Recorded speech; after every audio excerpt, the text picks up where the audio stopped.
Hey lovelies, this is Janelle, the relationship coach behind The Successful Invisible, and I'm here today with another episode of Response and React. When power replaces character, how men reveal themselves under pressure. Let's get something straight before we go any further. This conversation is not about celebrity gossip, conspiracy theories, or shock value. This is about behavior. This is like what power reveals when character is missing. Because if you strip away the money, the fame, the industry protection, what you're left with in this documentary is a masterclass in how certain men move when they believe they are untouchable. And here's why this matters for women who are dating. Men don't suddenly become dangerous when they get power. They become louder versions of who they already are. The entitlement, the boundary pushing, the manipulation, the lack of accountability, those traits show up in everyday dating all the time. They just look quieter when the man doesn't have money, status, or a machine protecting him. So if you've ever wondered why some men feel draining, confusing, or unsafe long before they do anything obviously wrong, this episode is for you. Because today we're breaking down how power replaces character and how to spot it before you're emotionally invested. I've been the perfect client and it's not working. I listen, I came to New York, I don't know what to do. Let me tell you this, listen. Y'all the professionals, figure it out, cause we losing. Diddy always wanted to be a dancer, an entertainer. He wanted to be flashy in music videos. You know, he really just wanted to be that guy. It was very tragic what happened at our charity event today. 9 people died. That's my bad. Come here, Mom. Can I not rap or can y'all not produce? That's someone else's girl? I need that. Take that. God is the greatest. Big, you should stay in LA. London, they got bridges falling down and shit. You don't want to go there. You should stay in LA. You staying in LA. Listen, I'm not no miracle worker. That nigga can't rap. That's not how I told him to sing the song. Hear my cries, see my errors. Like, what the fuck is that? I'm the son of God. See, you never seen me and Jesus in the same room, have you? I like you, Pac. We should do business together. Nah, I'm cool. I'll do business with Big, but I'm cool on doing business with you, Diddy. Remember that? I miss Big, we was like BFFs. We was like this. Change that Rolling Stone cover. To me, what else to who else? Whatever I want, I get. Every March 9th, they would fly me out to wherever they were, and we was fucking for days, really. The significance of March 9th, Biggie's anniversary of his death. The funeral is how much? Let me see. Oh no, Big got this. Yeah, he got to pay for this.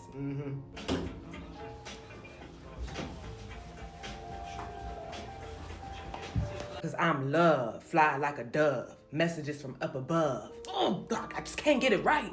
You got it, Diddy. You can do it. Don't say that, ever. No, because God said I can't do anything. God said I can't do anything. He didn't say Justin can't do anything. Get in the field, little nigga. No, I wouldn't say I was a fan of Diddy, just a fan of everything he was ever a part of and ever did.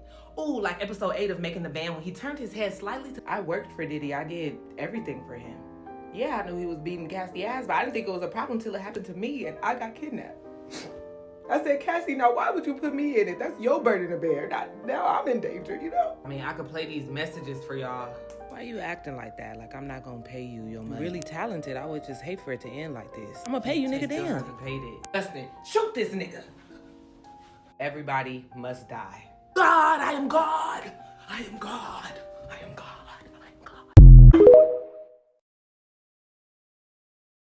Yeah, we can take a picture. Oh my God, thank you, Diddy. You think I did that shit? Where's the hand sanitizer, bro? I need the hand sanitizer. I gotta get this broke off me, bro. Get your dirty ass jacket off me. When you're trying to switch the narrative, this is what you gotta do. You gotta walk around, be amongst the people. Hey, come on, God, come I on. love you, Diddy. Love. Go Diddy, go Diddy. What's the next neighborhood? We gonna come over here, Harlem. We gotta go to Brooklyn. We gotta go to Queens, making up these crazy rumors about Yeah, they just want your money, Diddy. Yeah, Oh my God, it's Diddy, me. Yeah, it's Diddy. me. This one dude was like, hey, bro, I believe you. I don't believe none of them allegations. I said, well, nigga, make a video about it and post it. Make yourself useful instead of ask for a picture. Go Diddy, go Diddy, go. Y'all see what I gotta do to try to look innocent? I gotta go out there and mingle with the black poor people. Yo, you at the hotel room? Listen, give me boiling hot water, put bleach and ammonia in there, man. I need to scrub all of this off. Yeah, they can't keep us down, baby. You like touching me. This up, Diddy. Hey, Diddy. Oh. This shit smell like poverty. Man, get this off of me. Every move I make, every single day, every time I pray, I'll be missing you. Thinking of the day when you went away. What a life to. That nigga suck ass, no talent. Anytime he went to conspire to go do something to somebody, he'd be like, Mark, come on. I'd be like, no, I'll be right here writing verses. How many you want? He could not follow direction. I said, sing the song like this. See my eyes, see my flaws. Like, that's not what I said. I been knew he was a loser.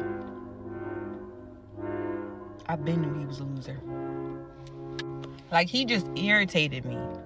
Like, he just really irritated me from, like, the very beginning. I knew he was a freaky frog. I knew he was weird. I seen it. He would come out the booth like, yeah, that was fire, wasn't it? Like, that shit was hard. I'd be like, no. It wasn't.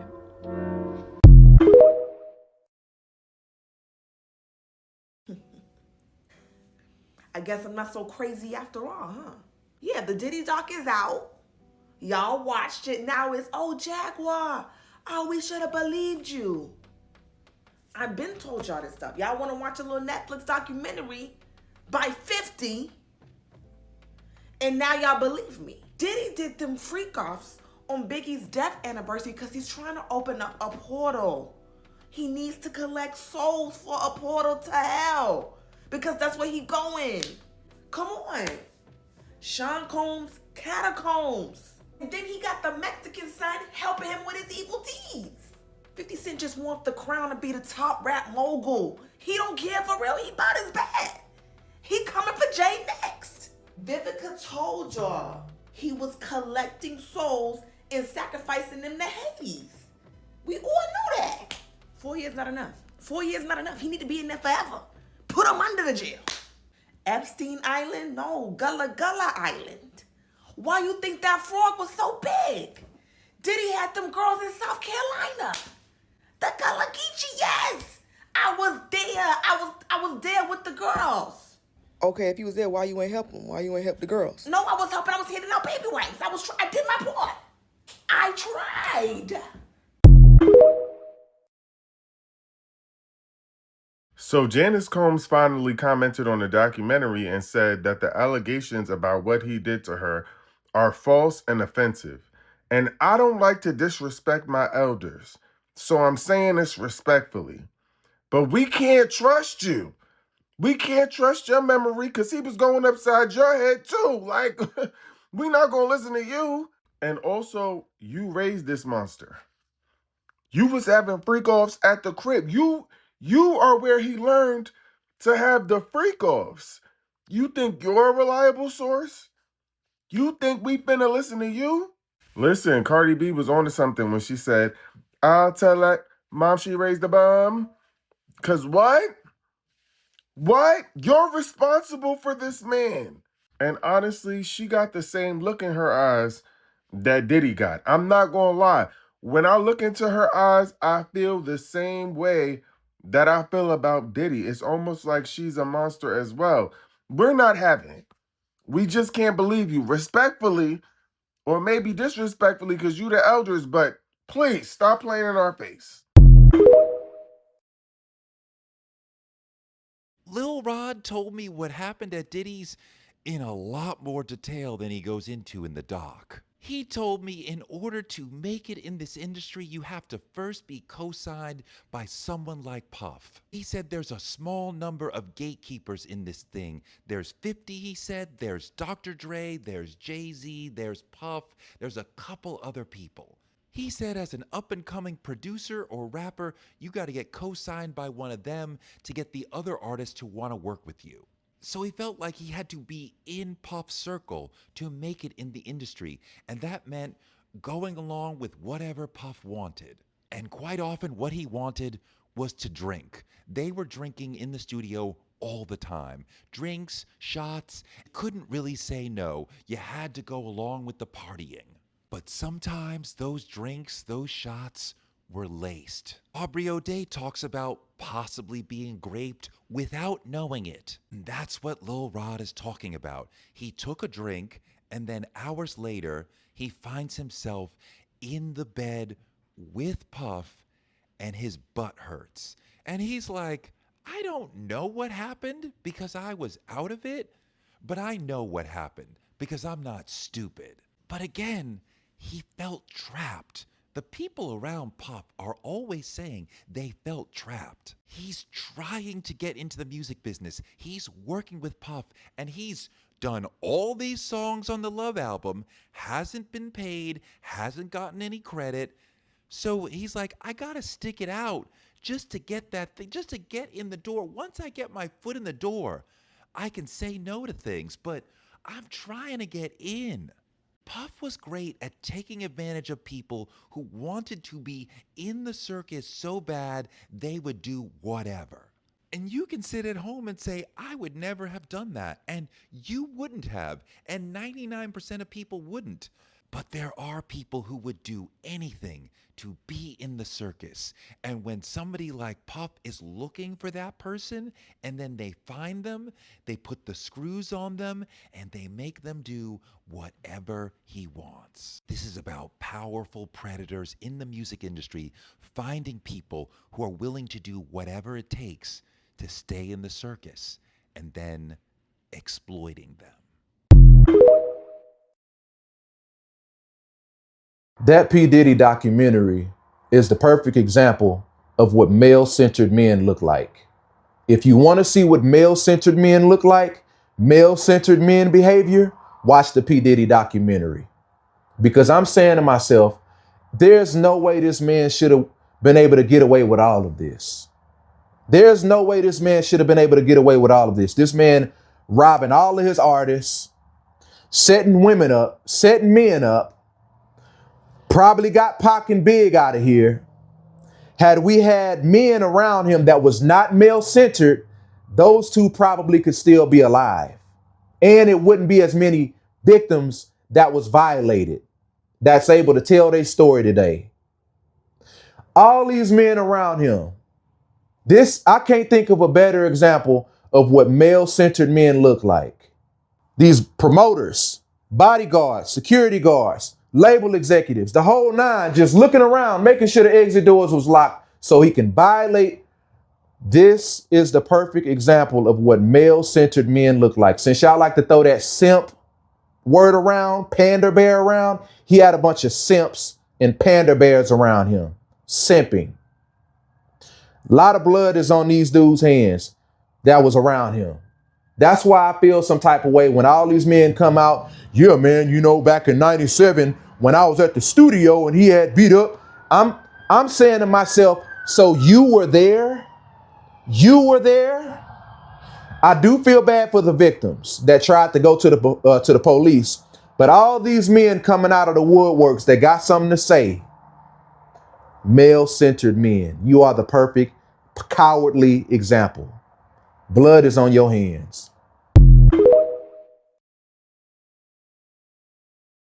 Let's jump into my favorite part of all of the content I post on YouTube, and that's just my thoughts, where I get to kind of express what I feel about whatever we have read or gone over. So let's get into it.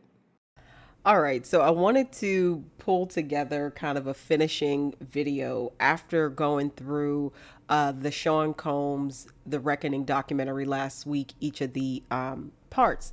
And I will have a link to the playlist where I placed everything above in the corner of this video. So one thing that I really thought was kind of funny, but also wanted to add in some lessons at the end was how, you know, other than the parodies that y'all, you know, you saw in the clips, how some men really understood the overarching lessons that were being conveyed in the documentary about the people who were around Puffy. Okay. So when power replaces character, many men reveal themselves under pressure, and that's whether the man is a have or a have not. So there's 5 kind of like main points that I wanted to bring out of this.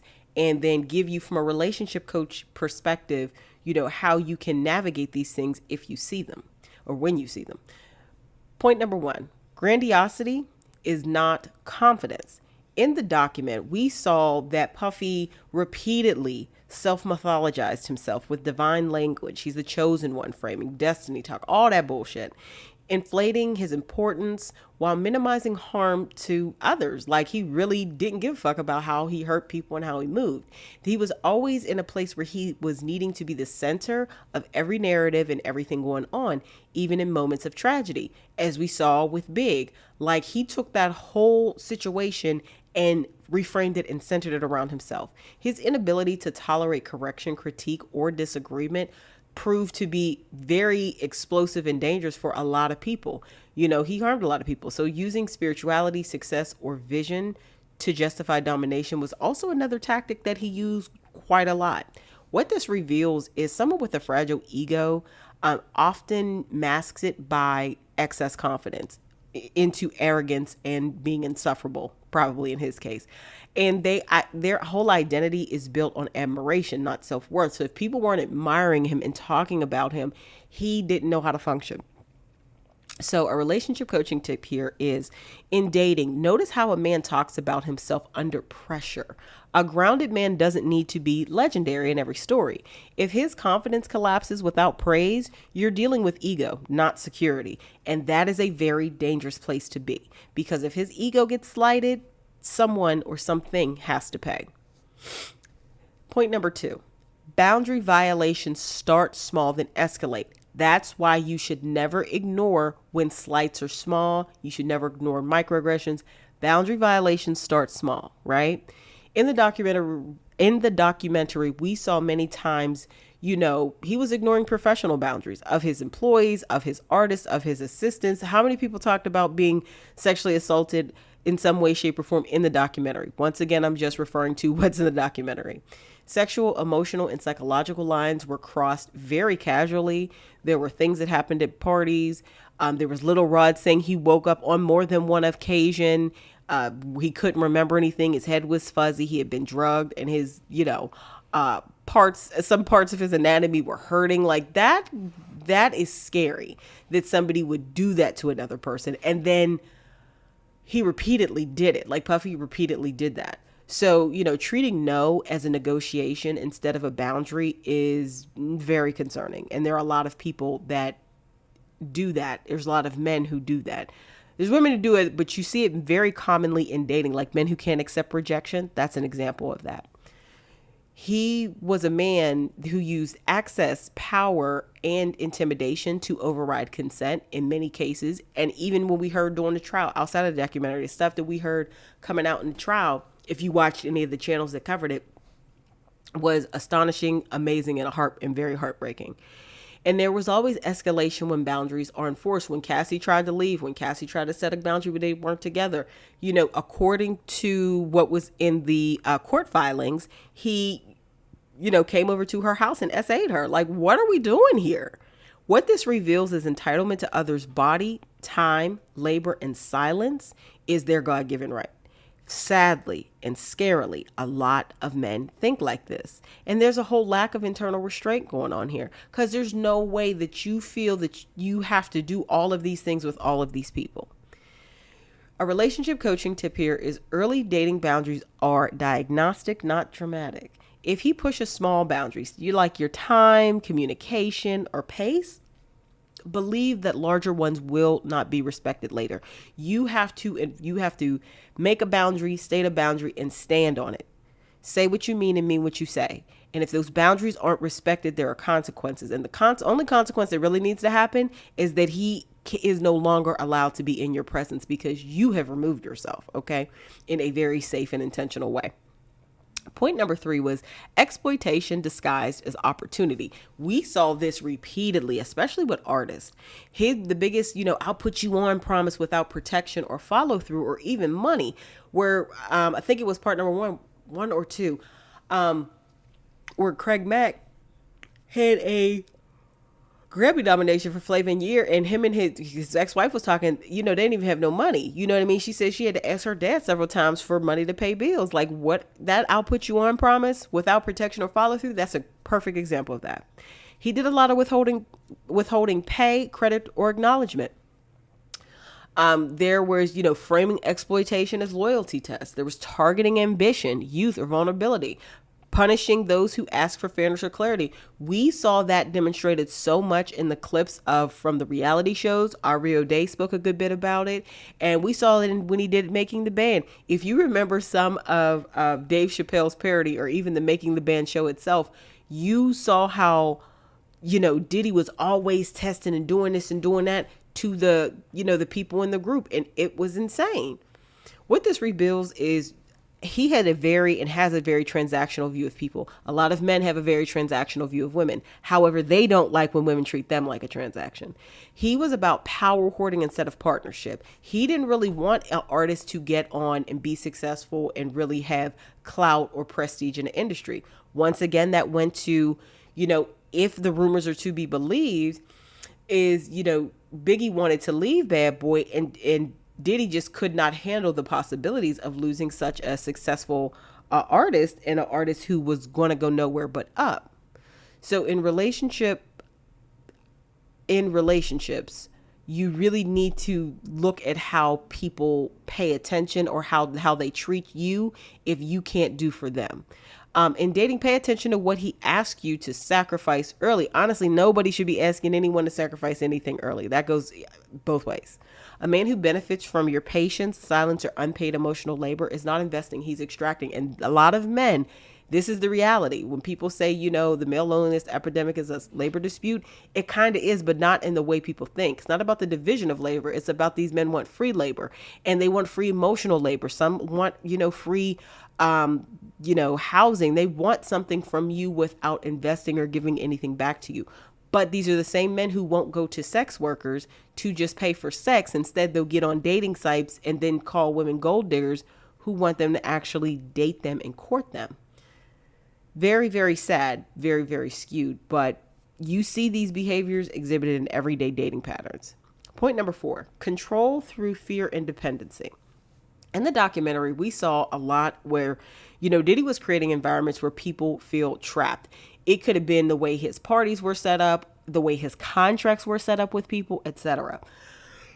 There was a lot of financial, emotional, and professional dependency that was encouraged, right? Threats, direct or implied, when autonomy was exercised, was also, evident. The most, common way, or the easiest way to see it through the documentary, was when they were highlighting segments with his relationships with Kim Porter and with Cassie. He did not want them to exercise any autonomy from him, even though he was not treating the women or the relationship with any type of respect or regard. So surveillance, monitoring, or intimidation tactics, he leaned into those heavily across the whole documentary. And loyalty was demanded. It was never earned. It was very much I'm going to bulldoze you to get what I want. And what this reveals is control replaces connection. That's how he felt. Fear is used to maintain dominance. A relationship coaching tip here is ask yourself, do I feel freer or smaller around this person? Healthy relationships increase autonomy. Fear-based loyalty is a warning sign, not devotion. And if you're ever in fear in any way, shape, or form when you're dealing with a partner, you need to, if it's early on and you can do so, leave immediately, ghost this person, block them, and remove them from your life. If you're actually in a little farther, or you share a lot of things with this man, you need to start planning accordingly and keep all of your plans very, very safe and away from him. Don't write him in a notebook. Don't tell him anything, because then he'll escalate.